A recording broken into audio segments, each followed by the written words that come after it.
Innal hamdalillah nahmaduhu wa nasta'inuhu wa nastaghfiruh wa na'udzu billahi min shururi anfusina wa min sayyiati a'malina. May yahdihillahu fala mudilla lahu wa may yudlil fala hadiya lahu.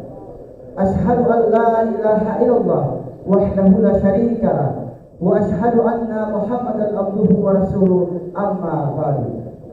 Yang terhormat Bapak Kasih dari Lapas Kelas 2 Gorontalo, yang kami samakan oleh beliau Bapak Haji Kasdinanto Sarjana Hukum, yang kami hormati Ketua IPARI Kemenak Kota Gorontalo yaitu Bapak Haji Yusuf Nawai beserta jajarannya, dan juga Ketua Harian Badan Tabligh Masjid At-Taubah Lapas Kelas 2 Gorontalo, serta Ustaz yang akan memberikan tausiah atau ceramah pada sore hari ini, yaitu Bapak Ustaz Habib Salim Al-Jufri yang sementara OTW atau menuju ke Lapas Kelas 2 Gorontalo, dan juga jamaah serta pemirsa live streaming yang insyaallah dirahmati Allah Subhanahu wa taala. Hadirin dan juga pemirsa live streaming yang dirahmati Allah Subhanahu wa taala, marilah sama-sama kita panjatkan puji dan syukur kita kepada Allah Subhanahu wa taala yang telah memberikan kita kesehatan, kekuatan, dan nikmat mata bisa melihat, nikmat telinga bisa mendengar, dan nikmat kaki bisa melangkah ke tempat yang penuh barokah ini untuk mengikuti kegiatan tausiah atau ceramah agama pada sore hari ini. Salawat serta salam telah terhadiahkan kepada junjungan kita Nabiullah Muhammad SAW yang telah membawa kita dari zaman zahiriyah menuju zaman yang terang benderang seperti yang sekarang ini. Hadirin dan pemirsa streaming yang insyaallah dirahmati Allah Subhanahu wa taala, baiklah kita belakang ke acara yang pertama, yaitu pembukaan dengan momen petunjuk dari Allah Subhanahu wa taala. Marilah acara pada sore hari ini kita buka dengan sama-sama membacakan basmalah. Bismillahirrahmanirrahim. Acara selanjutnya pembacaan kalam ilahi yang akan dibawakan oleh saudara Fikri Ali. Kepada saudara dipersilakan.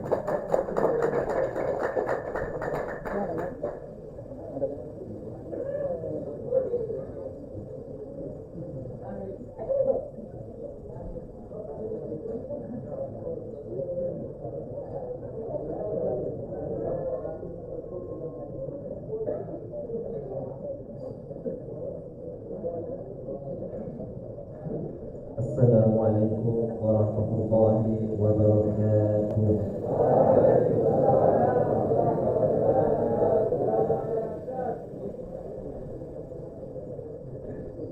A'udzu billahi minasy syaithanir rajim.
Bapak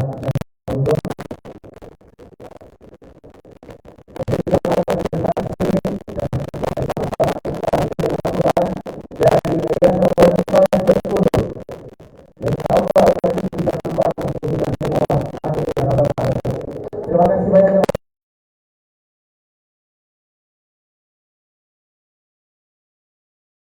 dan bisa menjadi amal jariah untuk Yayasan Waladun Soleh.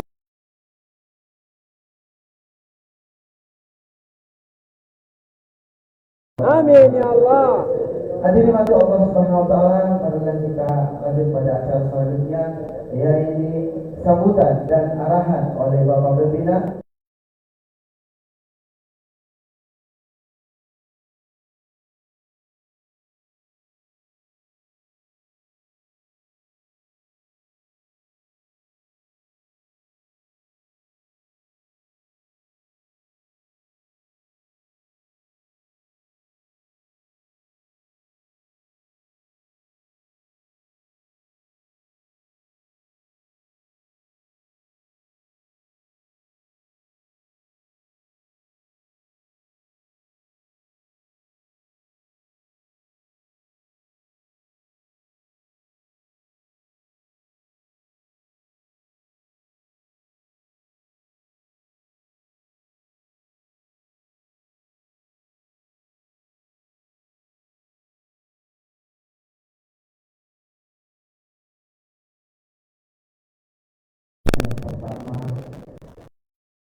Hormati beliau pengurus harian Badan Takmir Masjid Bapak Jamal Musto, kemudian para jamaah yang hadir yang kami bisa sebut satu persatu, dan hari ini termasuk jamaah yang menyaksikan siaran live kami melalui Facebook yang insyaallah kita sama dirahmati dan dimuliakan oleh Allah. Puja dan puji syukur kehadirat Allah Subhanahu wa taala, tentunya tak hanya kita panjatkan karena sampai dengan detik ini kita masih diberikan kekuatan, masih diberikan kesehatan, masih diberikan rezeki yang melimpah, sehingga kita bisa melaksanakan aktivitas keseharian kita dengan tak terasa apapun. Saya mengajak kita semua bersalawat atas junjungan kita Nabi besar Nabi Muhammad sallallahu alaihi wasallam, beserta keluarga beliau, pada para sahabat yang insyaallah telah berahmat serta syafaat beliau sampai kepada kita di yaumul akhir. Jamaah yang dirahmati Allah Subhanahu wa taala,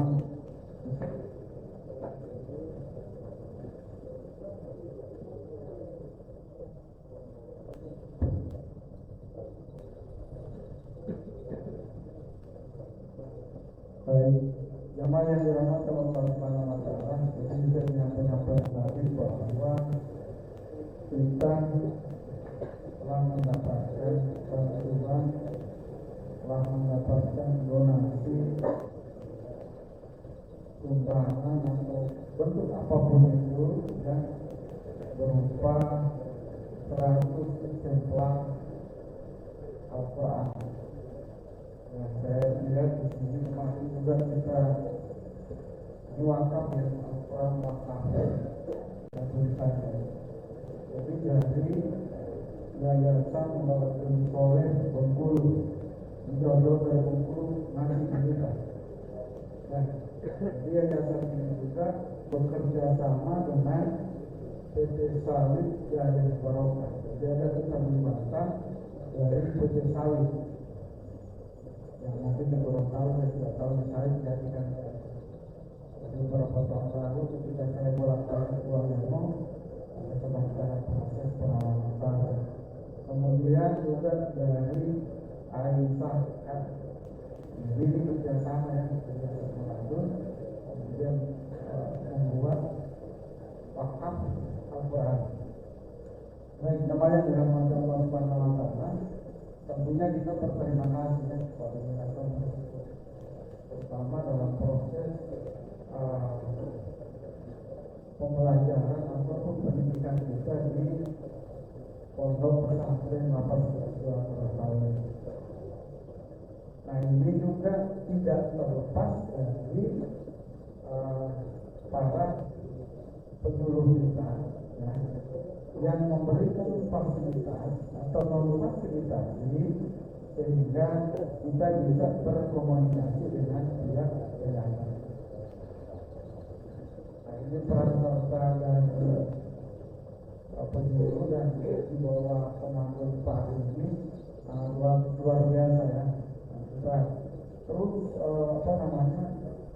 menyampaikan apresiasi dan sebesar-besarnya kepada beliau-beliau sendiri yang mewakili hari ini adalah Ketua Ipari sama penyuluh kita Pak.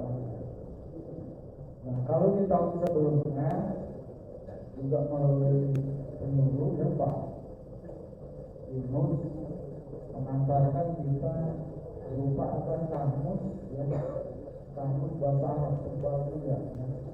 Itu dikasih dari Basna. Tetapi pemberiannya itu diberikan langsung ke personal pada saat itu sudah cukup banyak yang belajar. Saya tidak tahu kamusnya kemana ya, dan itu per orang kami tidak bisa mencampur.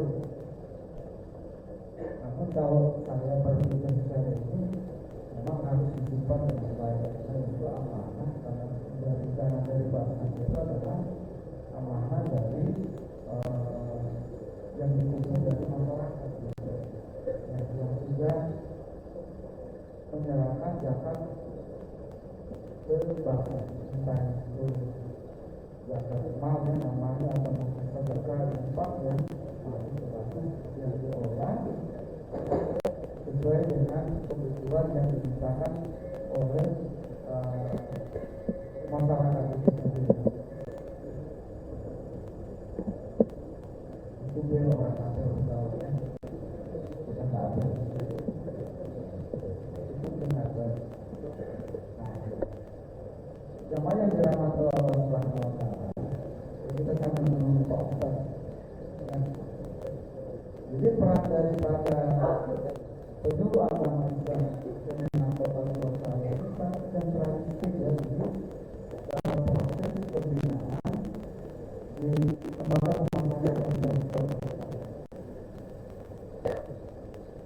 dan ini bagian daripada wujud nyata. Kalau misalnya Kementerian Agama ini tidak berkontribusi seperti ini, maka tentunya kami dulu sulit melakukan proses penilaian sebagaimana amanah undang-undang di mana kita harus memberikan penilaian pembinaan kepada narapidana yang namanya IPDN.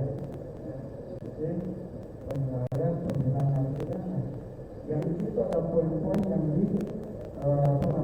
yang disampaikan ini adalah warga binaan itu ada kewajiban satu hari itu dia baca kitab. Entah itu kitab apa, yang jelas kita kemudian jadikan standar di sini adalah baca Quran. Entah dia baru belajar dari Pak Umi atau belajar dari sana, yang jelas itu akan menuju ke baca Quran.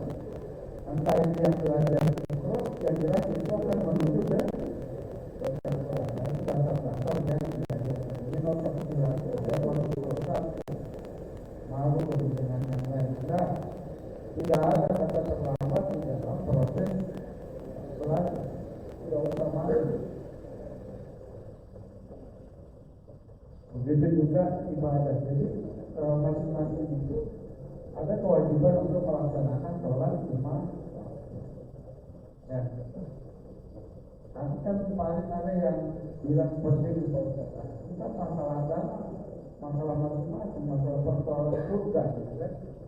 Ada orang masuk kantor sudah belajar baca atau tidak? Ya, seperti itulah. Nah, tapi ada kewajiban kami untuk melakukan itu. Jadi kalau ada kata-kata seperti itu, saya tepis kata-kata. Karena bapak-bapak tidak berada di luar dalam kondisi masyarakat yang lain. Ketika berada di sini, bapak adalah termasuk sekelompok masyarakat yang berhadapan dengan hukum, dan hukum itu sifatnya memaksa.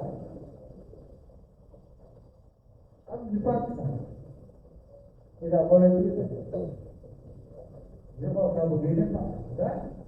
Kan ini kesadaran saya ketika mulai dari proses penangkapan yang dilakukan penyidikan oleh penyidik, ya, kemudian dilakukan penuntutan oleh penasihat penuntut umum, kemudian diputus oleh pengadilan, kemudian ditempatkan orang itu di lembaga pemasyarakatan.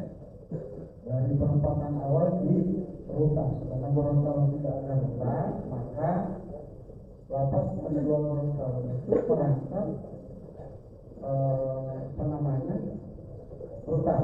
Jadi multipurpose, berfungsi ganda dan berfungsi ganda. Nah, sehingga itu kewajiban itu harus dipaksakan. Karena ini bagian integral dari proses penegakan hukum. Selamat datang Pak. Tapi terima kasih Pak sudah hadir di tempatnya.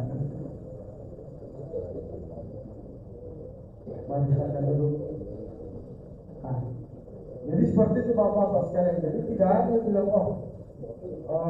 itu urusan kita masing-masing. Iya, silakan urus masing-masing. Tapi kami punya kewajiban karena masih ada kata hukum yang harus kami laksanakan. Ya, saya kira mungkin itu. Kita ucapkan terima kasih para hadir sudah hadir di tempat kita.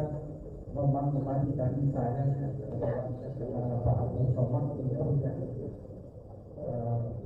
bersatu dengan Abdul Somad. Insyaallah dapat kita bisa bahagia. Amin ya Allah. Bisa kemudian Pak Abdul Somad. Saya kira mungkin itu. Terima kasih. Kami akhiri. Assalamualaikum warahmatullahi wabarakatuh. Waalaikumsalam warahmatullahi wabarakatuh. Demikianlah sambutan dan arahan oleh Bapak Kasih Bidang Informasi kelas 2 Gorontalo selaku pembina Badan Tahu atau Bank. Insyaallah apa yang disampaikan semoga bisa menambah semangat kita semua dan semoga semua dalam keadaan sehat walafiat. Amin ya rabbal alamin. Saya mengucapkan selamat kepada Bapak Ustaz Habib Salim Al-Jufri di lapas kelas 2 Gorontalo yang insyaallah pada hari ini akan memberikan tausiah atas ceramah agama pada sore hari ini. Hadirin dan juga pemirsa dan streaming yang dirahmati Allah Subhanahu wa taala, marilah kita masuk pada acara inti sore hari ini, yaitu tausiah atau ceramah agama yang akan disampaikan langsung oleh Ustaz Habib Salim Al-Jufri. Kepada beliau dipersilakan.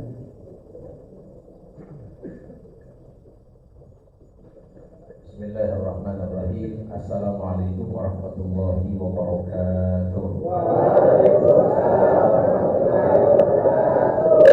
Alhamdulillah wassalatu wassalamu ala Rasulillah Sayyidina wa habibina Muhammad bin Abdullah wa ala alihi wa sahbihi wa mawala.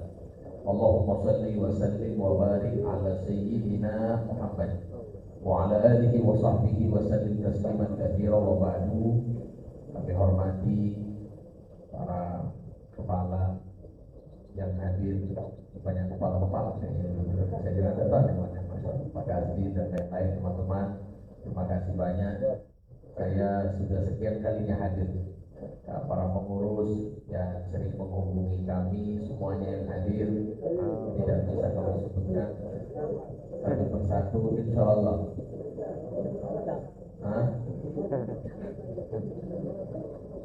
Semuanya yang hadir insya Allah, kita yang hadir yang sakit disembuhkan oleh Allah. Yang punya hajat, hajatnya dikabulkan oleh Allah. Yang banyak hutang, hutangnya dilunasi oleh Allah. Hutang ini kelar-kelar berarti. Ada namanya sehat, ada namanya afiat. Kita itu selalu minta sehat, afiat. Ada orang yang sehat, cuma dia tidak afiat.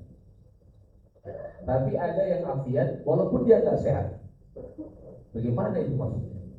Ada salah satu guru saya, Habib Umar bin Habib, beliau ulama yang luar biasa. Sekarang ini yang sangat sudah pernah kemarin datang ke Indonesia, diundang oleh Deddy Corbuzier di podcast beliau.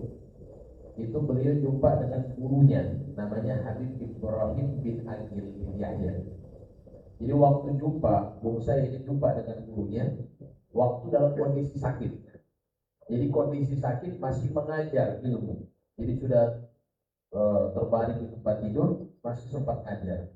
Ini Habib Ibrahim tanya sama guru saya, ya Umar, kamu tahu apa arti afiat? Kata guru saya, ya saya mau ambil ilmu dari antum. Apa itu afiat sebenarnya?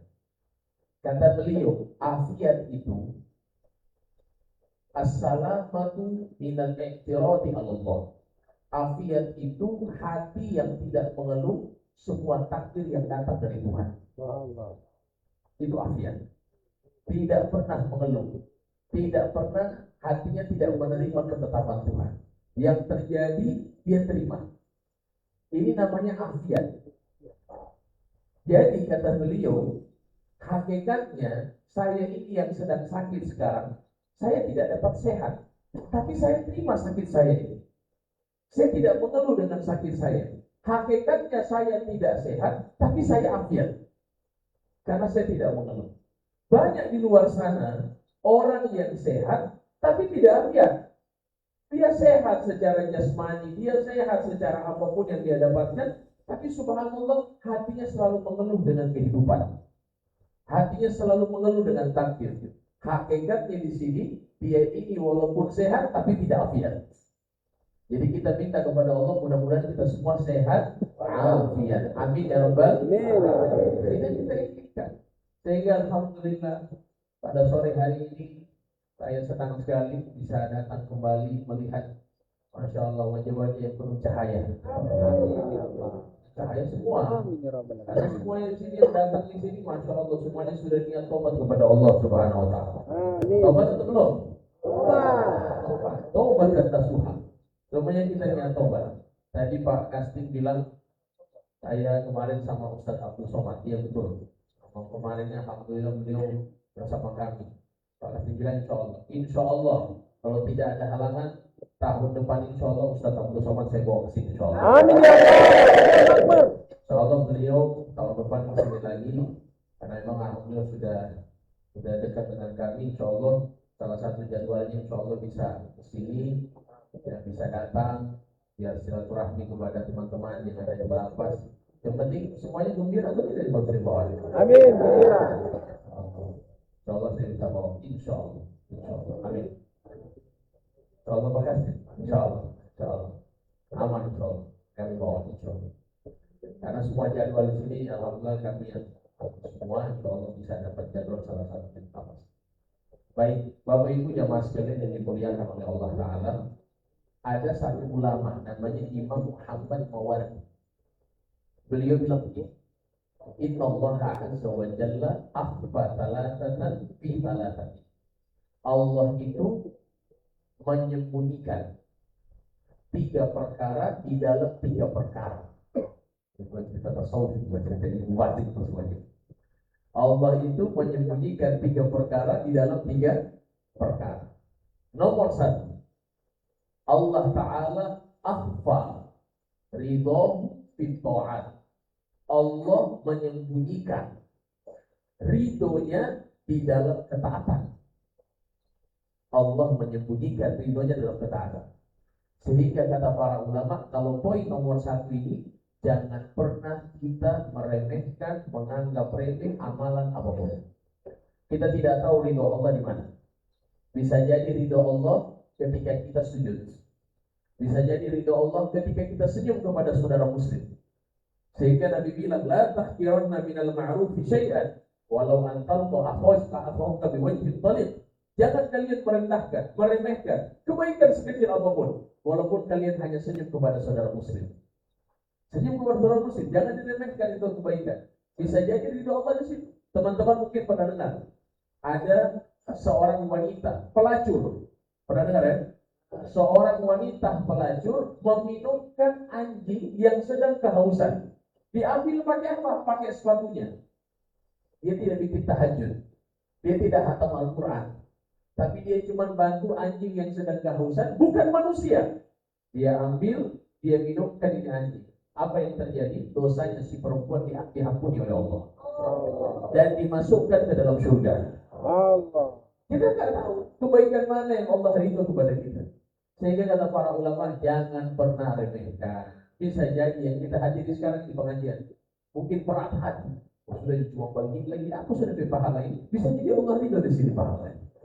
Bisa jadi Allah ridho kebaikan seperti ini. Maka jangan pernah meremehkan kebaikan sekecil apapun. Apa yang kita bikin, misalnya sampai Nabi bilang, termasuk dari tandanya keimanan seseorang, imatatul adza anit thariq. Paling rendahnya iman itu menggeser batu yang mengganggu jalan orang. Misalnya teman-teman lihat ada kotoran, ada sampah, geser itu dengan niat supaya dapat pahala, bisa jadi Allah ridho di situ. Menggeser batu. Ada sampah mengganggu mata orang supaya tidak sakit. Saya kasih bersih di lingkungan lapas dengan niat supaya orang lihat, orang hatinya senang. Tahukah kata Nabi, afdhalul a'mal sururun tudkhiluhu ala qalbil mu'min. Paling afdhalnya amal itu bukan tahajud tiap malam. Bukan khatam Quran setiap satu bulan sekali, bukan. Paling afdhalnya amal menyenangkan hati orang.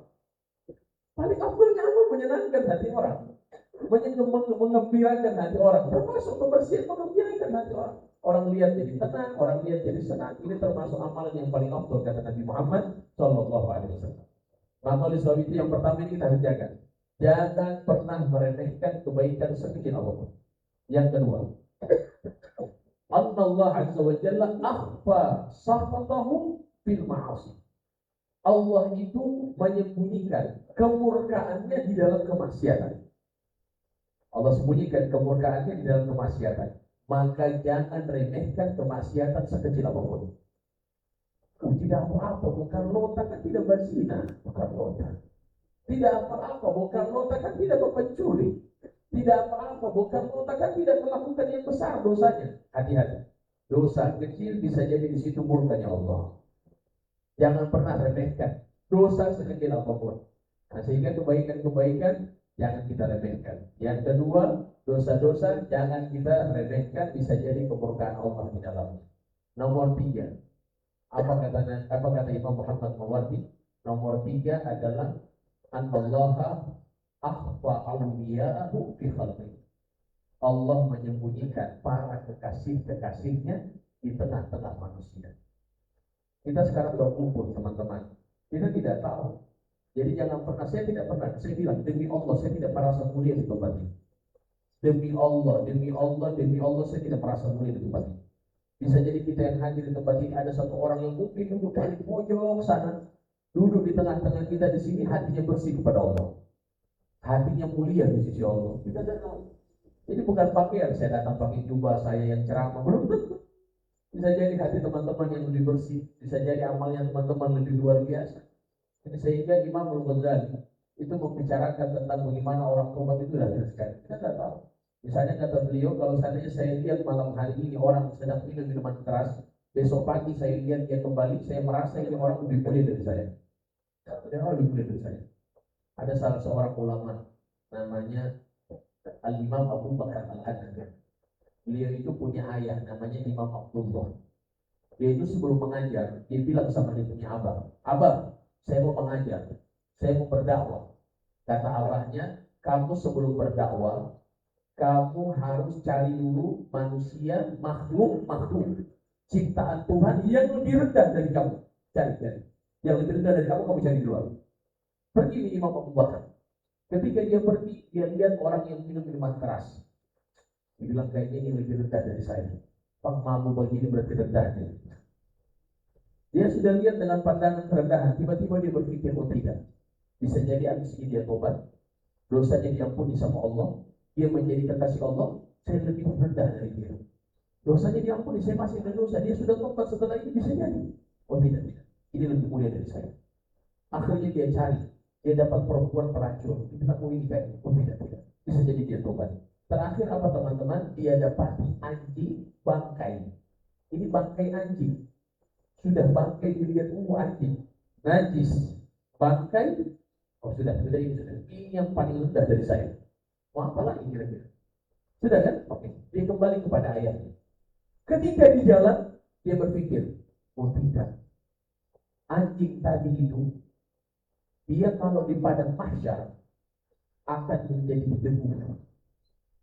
Setelah dihisab sama Allah, semua hewan jadi debu. Kalau saya setelah dihisab belum tentu masuk surga, bisa jadi saya masuk neraka. Selama kaki saya belum di surga, maka bangkai anjing tadi lebih mulia daripada saya. Allah. Sampai begini cara berpikir mereka. Akhirnya apa yang terjadi? Dia jumpa dengan bapaknya, kata dia, wahai bapakku, dari sekarang ini saat ini saya merasa saya yang paling hina. Semua makhluk yang Allah ciptakan mulia, saya yang paling hina. Kata bapaknya, sekarang kamu saya izinkan berdakwah. Jadi beginilah cara memandang. Sehingga ini jamaah sekalian, Nabi pernah bilang, rubba as'atin akbar law aqsama 'ala Allah la abarra. Bisa jadi orang yang pakaiannya compang-camping, biasa-biasa, manfuun 'ala al-abwab, tertolak dari pintu-pintu rumah orang, bisa jadi kalau dia bersumpah atas nama Allah, doanya langsung lebih dijabah daripada orang lain. Kita tidak tahu. Nah, sehingga posisi sekarang kita ini harus saling husnudzon. Apa itu husnudzon? Sangka baik. Sangka baik. Sangka baik. Saya lihat satu persatu. Demi Allah, saya tidak merasa diri saya. Saya lihat Allah. Kita tidak tahu orang punya amal. Kalau bapak-bapak tahu amal saya di luar rumah atau di dalam rumah, ya bapak-bapak tak tahu, mungkin bapak-bapak tak akan kenal sama saya. Kita tidak tahu aib kita masing-masing. Allah tutup. Bukan yang kita baik, tapi Allah banyak menutupi aib kita. Husnudzon. Kalau ingin selamat teman-teman, husnudzon. Apa itu husnudzon? Sangka baik kepada orang. Saya kasih contoh sederhana. Penutup sebelum tanya jawab. Ini saya pegang botol ya. Misalnya tulisannya di sini, mohon maaf, khamr. Apa itu khamr? Minuman keras. Saya pegang. Bapak-bapak kepada saya sangka baik atau sangka buruk? Sangka buruk. Kenapa sangka buruk? Gak boleh sangka buruk kepada muslim. Sangka baik atau sangka buruk? Hah? Kenapa sangka buruk? Saya bilang gak boleh sangka buruk. Sangka baik. Sangka baiknya gimana? Saya pegang begini. Kira-kira sangka baik atau tidak sama saya? Apa sangka baik? Karena di dalam belum tentu hamar. Hah? Karena minumannya belum tentu. Cuma tulisan saja. Nah, cuma tulisan saja khamr. Saya pegang. Memang khamr, bukan tulisan. Memang dalamnya minuman keras memang. Sangka baik atau sangka buruk? Belum tentu diminum. Tetap sangka baik. Saya tidak boleh sangka buruk. Paksa sangka baik. Apa sangka baiknya? Belum tentu diminum. Cuma pegang. Siapa bilang tadi belum cuma pegang? Cuma pegang. Bisa jadi saya cuma pegang, saya tidak minum. Kan sangka baik. Kita itu harus positive thinking sama orang. Gak boleh semua, oh ini buruk. Pelan. Positif dulu. Oh, ini cuma pegang. Oke? Ternyata saya buka, saya minum. Sangka baik atau sangka buruk? Tidak boleh sangka buruk, paksa sangka baik. Apa sangka baiknya? Saya minum. Haus tadi. Ayo deh, sangka baik atau sangka buruk? Apa sangka baiknya?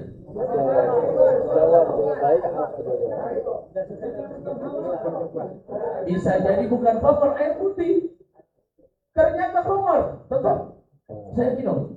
Sangka baik atau sangka buruk? Apa sangka baiknya? Minum, bisa jadi obat. Oke. Ternyata khamr. Apa sangka baiknya? Gila. Saya berarti gila bawa gila. Bahaya. Kan kesalahan saya di sini. Saya gila. Baik, ternyata saya minum. Bisa jadi sangka baiknya, Pak. Saya hanya tempel di mulut. Saya tidak minum. Saya cuma tempel di mulut. Saya tidak minum, cuma tempel. Tidak ada bahasa cuma tempel. Bahasa haram. Khamar itu qaliluhu haram, kathiruhu haram. Sedikitnya haram, banyaknya juga haram. Tak boleh. Khamar namanya khamar haram. Pun cuma sedikit. Baik. Sekarang saya minum. Khamar saya minum. Memang saya maksiat. Misalnya. Sangka baik atau sangka buruk sama saya?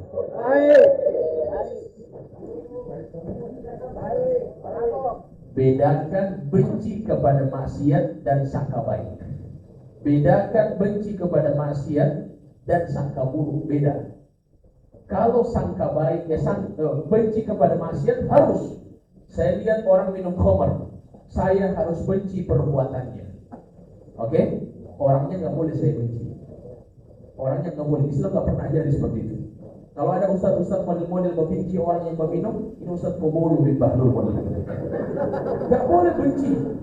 Orangnya nggak boleh kita benci. Perbuatannya wajib kita benci. Orangnya wajib kita cintai. Ini orang saya cintai. Allah saya cintai orang. Orang begini saya cinta. Kenapa saya cinta? Cintaan Tuhan. Ini bukan cintaan Tuhan loh, ini manusia. Dia hanya berbuat buruk. Perbuatannya yang kita benci, orangnya nggak boleh kita benci. Bedakan antara pemaksiat dengan maksiat. Bedakan antara dosa dengan pendosa. Ini harus kita pisahkan dalam Islam.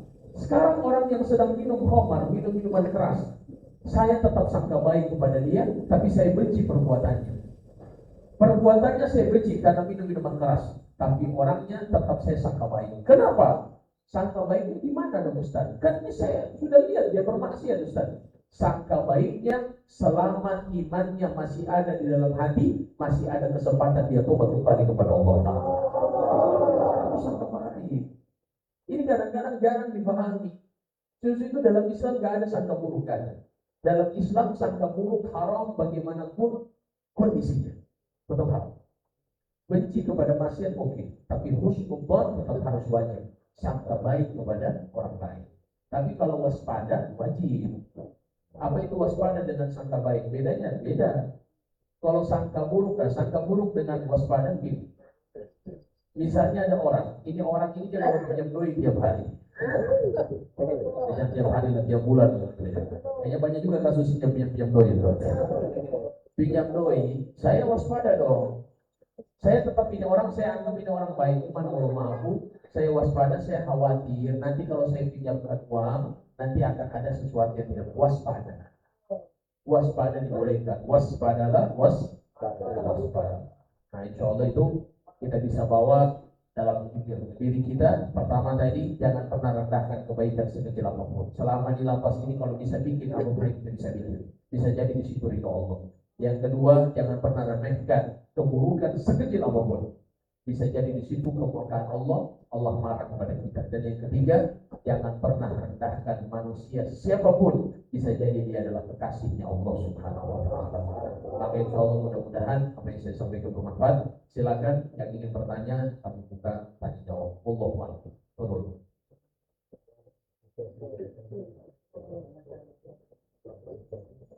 Ya, mungkin itu dulu penyampaian dari Ustaz kita, dan yang mau bertanya silakan.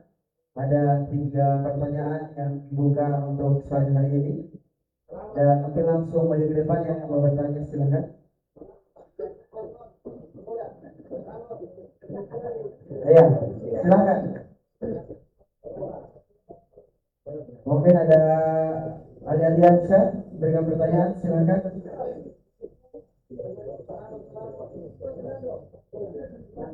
Ya, dengan melihat 3 tema pada hari ini yang telah disampaikan oleh Habib kita, ataupun di luar dari tema yang disampaikan tadi, boleh juga, silakan. Ada?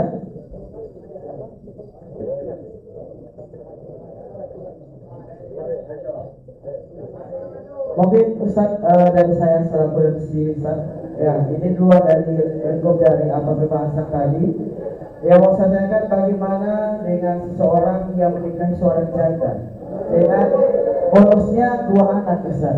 Apakah itu merupakan apakah itu merupakan musibah atau cobaan atau pahala buat kita di akhirat nanti? Ya mungkin itu Ustaz yang pertama. Yang kedua, Pak Haji Roman silakan. Ya. Ya, karena biasanya banyak orang bilang ya seperti itu ya. Jadi kita lanjut ke pertanyaan kedua. Ada Bapak Haji Roman, silakan Pak Haji. Terima kasih. Assalamualaikum warahmatullahi wabarakatuh. Semua yang hadir saya hormati, Ustaz yang saya hormati, kasih saya hormati, teman-teman yang satu saya bertanya, mudah-mudahan pertanyaan ini diberkahi oleh Allah Subhanahu wa Ta'ala. Saya berada di sini. Ini adalah dipicu oleh tersangka. Tadi Ustaz menyampaikan bahwa sangka itu haram hukum kalau tidak salah.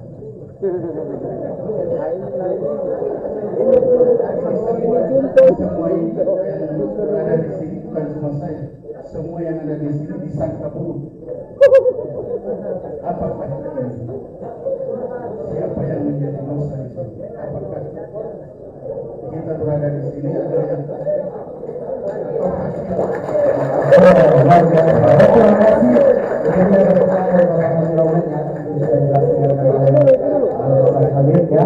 Dan terakhir, Boleh. ya dari Bapak Pembina ya langsung. Baik, terima kasih Pak Habib ya. Pertanyaan kami seperti ini tentang hukum. Jadi dalam Islam itu ketika ada seorang perempuan hamil, hamilnya ini sebelum nikah. Dan Islam mengatur bahwa tidak boleh dinikahi. Betul. Walaupun itu yang punya hubungan biologis dengan yang bersangkutan. Pertanyaan saya bukan yang dinikahi Pak, yang menikahkan itu bagaimana hukumnya? Seperti kalau apa-apa, hukumnya gimana? Mereka tahu hukumnya itu, tetapi maksakan untuk nikah. Terima kasih Pak. Ya, terima kasih. Itulah tiga pertanyaan pada sore hari ini. Dan yang pertama ya. Panas.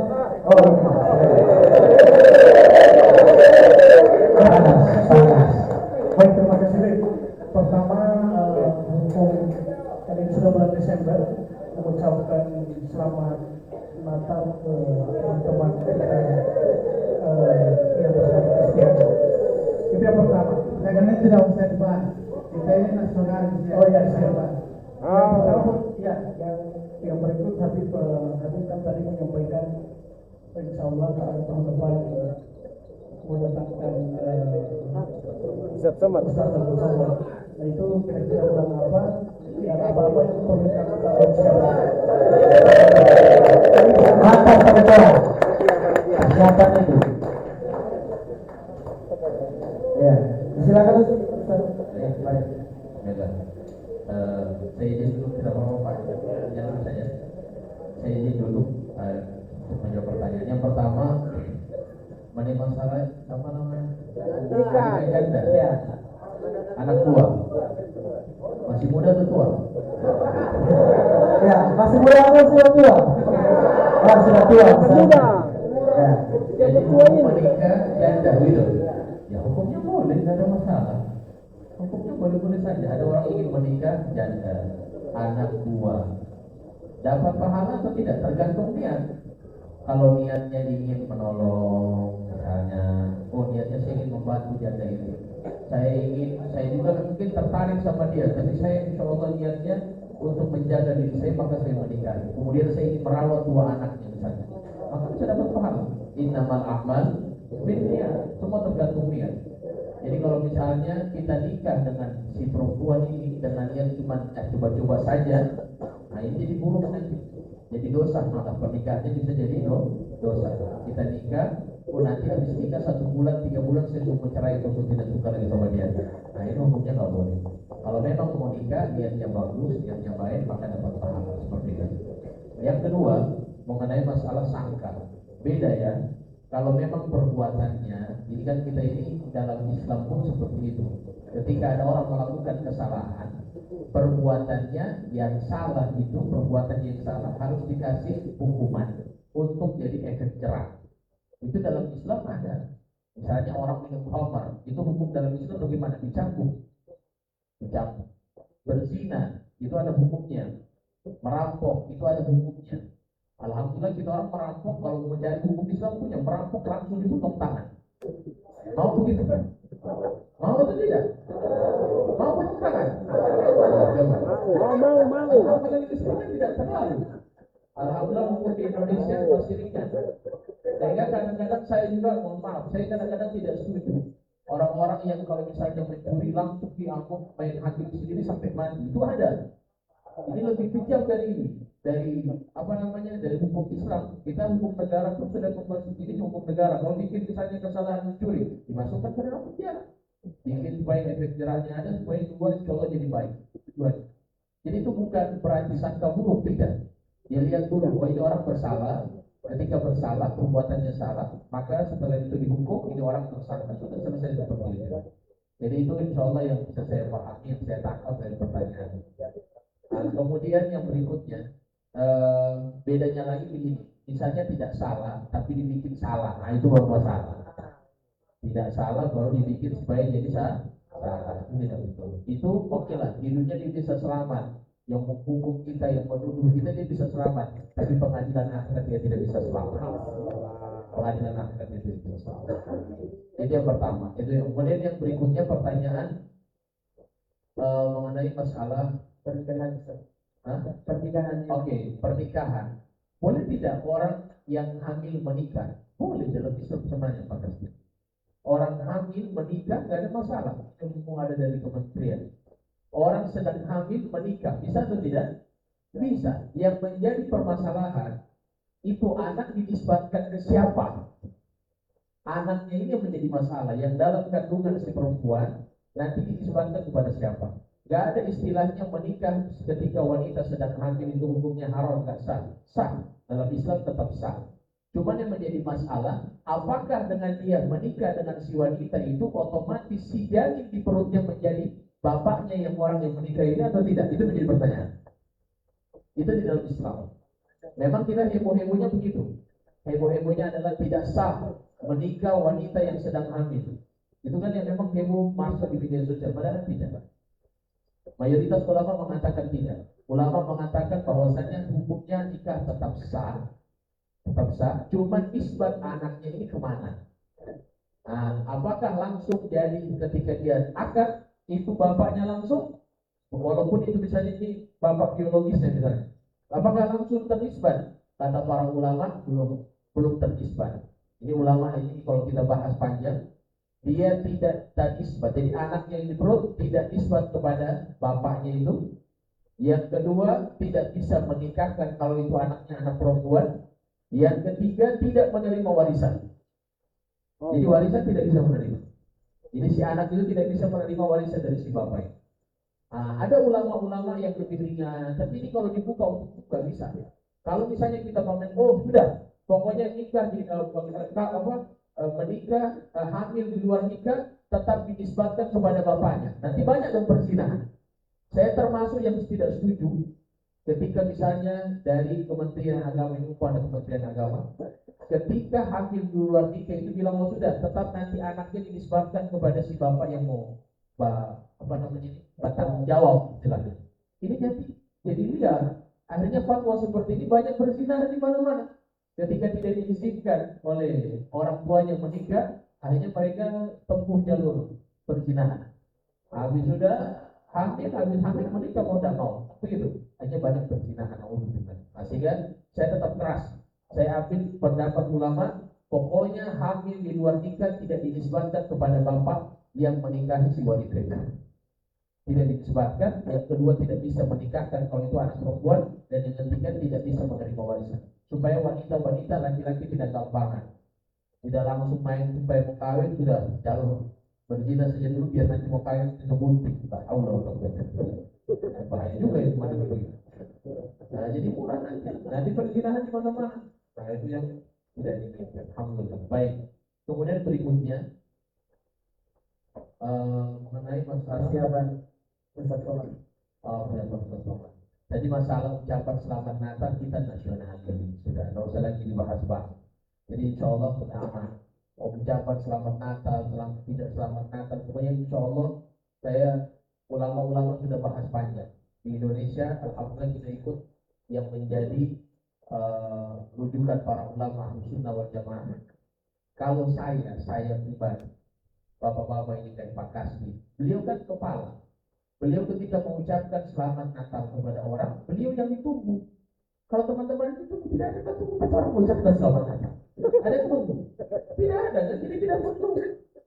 Tapi kalau kayak pimpinan Pak Wali Kota, Pak Gubernur, Pak Kapolda, Kanwil, ini perlu mereka mengucapkan. Kenapa? Mereka harus mengambil pendapat ulama yang mengatakan boleh. Harus. Saya tahu teman-teman baca ada yang tidak boleh. Kenapa ini? Bagaimana perdebatannya? Ada yang boleh, ada yang tidak boleh. Baik. Saya mau ambil supaya zona amannya begitu, yang aman-aman. Kira-kira kita ini ditunggu tak ucapannya? Tidak. Tidak jadi tempat-tempat urusan. Kalau kita yang tidak ditunggu ucapannya, tak usah tempat-tempat urusan. Kecuali kita pimpinan, tokoh, lurah, camat, yang memang ucapannya ditunggu sama umat yang lain. Ya sudah, mereka ucapkan selamat hari Natal mereka. Kita yang tidak ditunggu, cuma tempat-tempat tidak saya nasionalis. Selamat Natal, selamat Natal, selamat Natal. Padahal tidak tunggu siapa yang tunggu ucapan ke saya begitu kan? Kalau tidak tunggu dalam ucapan biasanya dalam tunggu orang-orang yang memang punya nama tokoh-tokoh itu seperti itu. Saya paham ya? Saya ambil tengah-tengah. Kalau saya posisinya tengah-tengah. Jadi tidak yang langsung mengharamkan, tidak juga menghalalkan secara mutlak juga, karena ada sebagian orang yang mungkin agak berat, tetap orang menghargai ibadah mereka, kita jangan ganggu, itu disebut orang itu mengadakan. Sekarang ini itu sudah paham masalah ini. Artinya tidak ada kalau ada orang yang ada haram terus itu masuk neraka samudra kurang haram terus. Kasihan ini berarti Pak Kasih semua neraka berarti dosa aku. Kami juga masuk neraka berarti bahaya semua gara-gara begitu. Allah. Kemudian terakhir Ustaz Abdul Somad. Insya Allah Ustaz Abdul Somad tahun depan akan lama. Datangnya nanti Oktober. Setahun sekali. Kemarin kan datang Oktober ya. Nah datang lagi Oktober insya Allah. Jadwalnya sudah ada. Belum tahu. Nah tidak tahu apa. Kalau masih betah di lapas tidak apa-apa. Kalau masih betah tidak apa-apa. Sampai 2026. Insya Allah saya datang. Insya Allah. Yang mau jadwal ini yang jaga datang ke masa ini yang sama sama. Jadi insya Allah nanti insya Allah saya bisa datangkan 2026. Insya Allah. Untuk persiapannya sudah nanti insya Allah bicara dengan taruh yang kantor bagaimana. Tapi yang jelas insya Allah saya dari tadi di jalan saya berpikir dulu insya Allah boleh kemarin kemarin itu karena memang tidak bisa karena padat sekali. Kemarin itu padat sekali, tidak memungkinkan dalam bersama kami. Allah kita berjam 5 ya. Doa. Mari.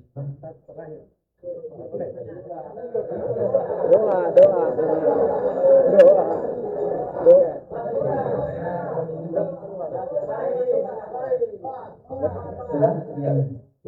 Ya, baik Pak. Mudah-mudahan kita semua ditambah keberkahannya oleh Allah, dikasih sehat walafiat, dikasih penikmat. Ya.